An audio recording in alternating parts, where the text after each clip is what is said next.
Hi friends, ఈరోజు మనం నెల్లేరుగాడల పచ్చడి ఎలాగో నేర్చుకుందాం.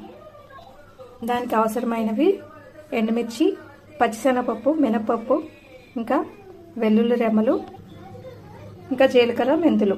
ఇవన్నీ ఒక్కొక్కటి నూనెలో వేయించుకుందాం.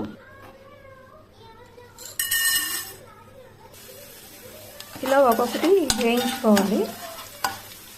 ఇంకా జీలకర్ర, మెంతులు కూడా వేసేసుకుందాం. ఇంకా ఎండుమిరపకాయలు కూడా వేసేసుకున్నాం. ఇప్పుడు ఇందులో పక్కకు తీసేసుకుందాం. ఇప్పుడు నెల్లేరుకాయలు వేసేసుకుందాం. ఇది కొంచెం మగ్గడానికి టైం పడుతుంది, స్లోగా వేయించుకోవాలి. ఈ నెల్లేరుకాయలని ముందుగానే శుభ్రం చేసుకోవాలి, లేదు అంటే చేతులు దొరదొస్తాయి. కాబట్టి ముందుగానే క్లీన్గా కడిగేసుకుని తర్వాత కట్ చేసుకోవాలి. కట్ చేసుకున్నాక అప్పుడు వేయించుకోవాలి. ఈ ఈనెలు అవి తీసుకున్నప్పుడు చేతులకి బాగా ఆయిల్ అప్లై చేసుకొని అప్పుడు తీసుకోవాలి. ఇందులోకి పెద్ద నిమ్మకాయ అంత చింతపండు పడుతుంది.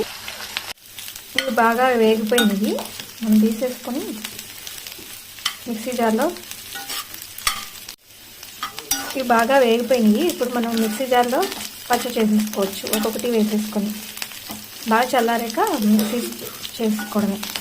తర్వాత తిరిగి తాలింపు పెట్టుకోవాలి. మిక్సీ జార్లో వేసేసుకున్నాము.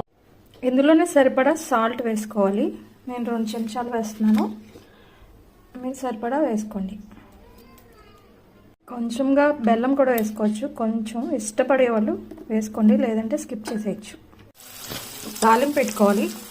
జీలకర్ర, ఆవాలు, కరివేపాకు వేసి కొంచెం ఇంగువ కూడా వేసి తాలింపు పెట్టుకుంటే బాగుంటుంది.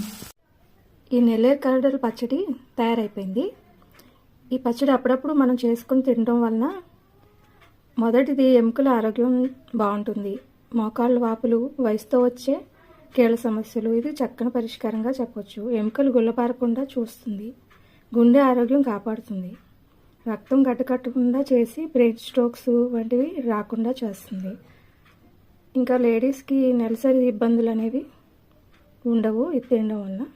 చిగుళ్ళు ఆరోగ్యంగా ఉంటాయి. చాలా ప్రయోజనాలు ఉన్నాయండి. అందుకని మనం ఈ పచ్చడిని అప్పుడప్పుడు చేసుకోవచ్చు. ఇంకా ఈ కాడల్ని పెంచుకోవడం కూడా, ఇంటి దగ్గర పెంచుకోవడం కూడా చాలా సులభంగా పెంచుకోవచ్చు. ఒకసారి ట్రై చేయండి. ఓకేనా?